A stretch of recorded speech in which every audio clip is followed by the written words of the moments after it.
Это уже в России. Температура, да? Сегодня в Якутске сегодня минус 54. 5-5 скажи.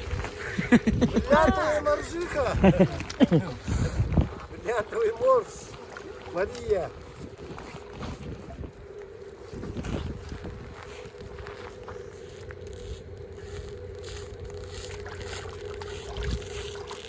О, уже замерзла. Как? Ощущение? 54 градуса. Ну, нормально.